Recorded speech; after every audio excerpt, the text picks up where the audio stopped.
Je fais une courte vidéo. Donc, comme il est indiqué dans le titre, c'est Tesla et la CNIL. Et je me dis, en fait, hier, l'inspiration vient de Charles Tesla Geek. En fait, j'ai vu la réception donc, du véhicule. Donc, c'est ce qui avait été dit, c'est qu'ils sont en train de construire, entre guillemets, à certains endroits, des hangars donc, pour réceptionner les clients dans des meilleures conditions, notamment. Moi, ça m'est arrivé, donc c'était en hiver. C'est vraiment une honte de se retrouver dans le froid. On a un préfabriqué qui est surtout d'une autre époque, hein. Il peut y avoir des mobil-homes, il peut y avoir des préfabriqués qui sont extrêmement bien, hein, dans des hôpitaux ou même des fois dans des écoles. Il y a des choses qui sont comme ça, mais ça se fait vraiment très très bien. Là, j'en reparlerai donc de Valenton, la réception, moi c'était vraiment calamiteux. Il y a vraiment pas d'autre mot et je vais développer.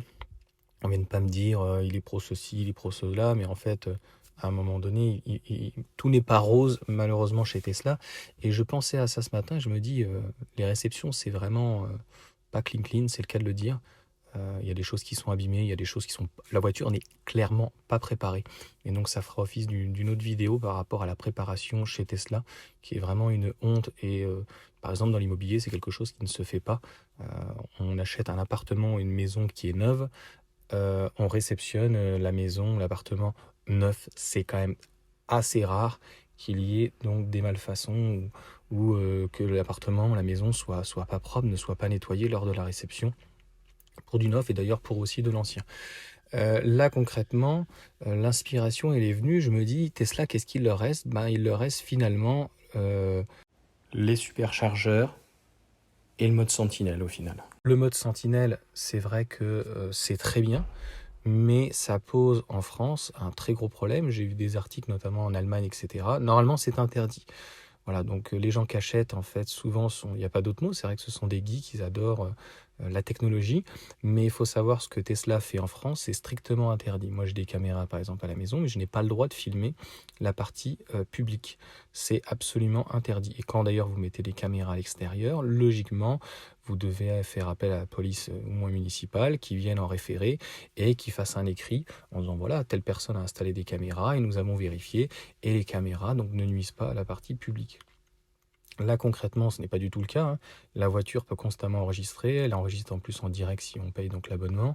Donc, ça veut dire qu'on a un véhicule qui est stationné ou qui, en marche, en tout cas, est constamment sur une partie donc publique et non privée et qui est constamment en train d'enregistrer. Alors, c'est vrai que les dashcams, ça, c'est encore un autre problème. Voilà, c'est assez répandu. Mais le mode de Tesla Sentinel n'appartient que à Tesla. Et c'est vrai que je me suis dit, bah, ni Renault, ni Volkswagen, que ce soit Toyota ou qui que ce soit d'autre, donc ne le font.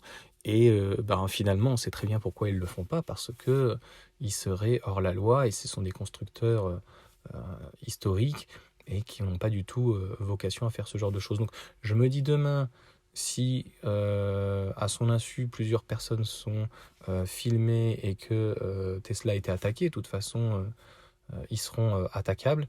Et est-ce qu'il y aura un jour une mise à jour pour la suppression donc, de ce système-là? C'est possible et donc là concrètement Tesla perdrait complètement son positionnement, de pouvoir surveiller donc sa voiture à distance, de pouvoir avoir toutes les informations.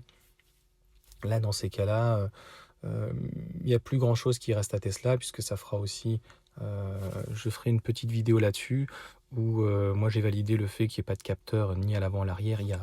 Il y a pas de souci là-dessus. Il y avait une relativement transparence en disant on va mettre Tesla Vision et clairement c'est de la merde quoi. Ça ne marche pas. C'est vraiment pourri quoi. Donc pendant que les autres en fait utilisent toujours des caméras, des radars, etc. Même des caméras à l'avant ou quoi que ce soit. On nous parle d'un Ardeur 4, on nous parle de ceci, cela. Moi, je suis désolé, donc là, c'est même pas une chaîne, je suis flatté, 17 ou 18 abonnés, mais c'est de la branlette, quoi, intellectuelle. Quand on fait 10 000 euros, quand on apprend qu'ils font 10 000 euros de marge sur une bagnole et qu'ils vont supprimer pour 150 euros des radars, alors que derrière, on n'a pas prévu des caméras, on n'a rien prévu et que le client démerde-toi, c'est absolument pas normal, surtout que le modèle 3 donc braque pas hyper bien. Alors le modèle Y, c'est encore pire, ça braque très très mal. Donc c'est pas forcément adapté pour la ville. Donc ça braque mal, empattement très long dû à l'électrique avec les batteries et élargi donc à l'arrière.